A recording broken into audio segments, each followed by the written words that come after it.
இந்த கோலியாத் எப்போதும் போல வந்து மறுபடியும் கத்துறான், கர்த்தருடைய ஜனங்களை நிந்திக்கிறான், கர்த்தருடைய நாமத்தை நிந்திக்கிறான்.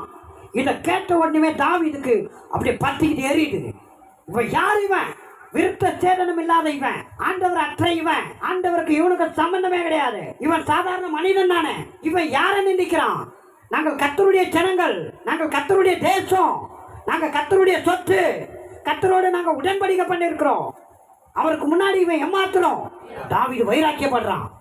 அவர் நாமம் எவ்வளவு மகத்துவமானது, அவருடைய நாமம் எவ்வளவு வல்லமையானது என்பதை அறிந்திருந்தான். வெற்றியே இதில் தாங்க இருக்கு. கர்த்தருடைய நாமம் எவ்வளவு வல்லமையானது என்பதை நீங்க ஒவ்வொரு நாளும் அறிந்து கொள்ளுங்க. கர்த்தருடைய நாமம் எவ்வளவு மகத்துவமானது, எவ்வளவு மகிமையானது என்பதை நீங்க ஒவ்வொரு நாளும் உணர்ந்து பாருங்க. இந்த நாமத்தினாலே நீங்க வெற்றி பெறுவீர்கள், ஜெயம் எடுப்பீர்கள். இதுவரையிலும் ஜெயிக்க முடியாத காரியங்கள்ல ஜெயத்தை பார்ப்பீங்க, இதுவரையில தாண்ட முடியாத காரியங்கள்ல எளிதா தாண்டுவீங்க. இப்போ தாவீது என்ன பண்றான்? நீ நிந்தித்த அதே சேனைகளின் கர்த்தருடைய நாமத்தினாலே நான் என்ன பண்றேன்? நான் உங்ககிட்ட வரேன். இதே நாமம் உன்னை கொல்லும், இதே நாமம் உன்னை அட்ரஸ் இல்லாத ஆக்கும். எந்த நாமத்தை அட்ரஸ் படுத்தி அவமானப்படுத்தினியோ அதே நாமத்தை கொண்டு நான் உன்னை வந்து மேற்கொள்ள போறேன். தாவீது பாருங்க, கர்த்தருடைய நாமத்தை சொல்லி ஒரு சின்ன கல்லை சுழட்டி அடிக்கிறான்.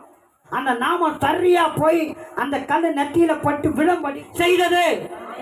கோலியாத்து மாதிரி சத்துரு நிற்கும் போது நீங்க என்ன பண்ணணும்? கர்த்தருடைய நாமத்தை கல்ல போல எடுத்து அடிக்கணும். நீ கர்த்தருடைய நாமத்தை எடுத்து நீ சொன்னாலே போதும், அது கரெக்டா போய் எங்க படணுமோ பட்டு சத்துருவை அழித்து விடும். உனக்கு எதிராய் உருவாக்கப்படுகிற ஆயுதங்கள் ஒன்றுமில்லாமல் போகும்.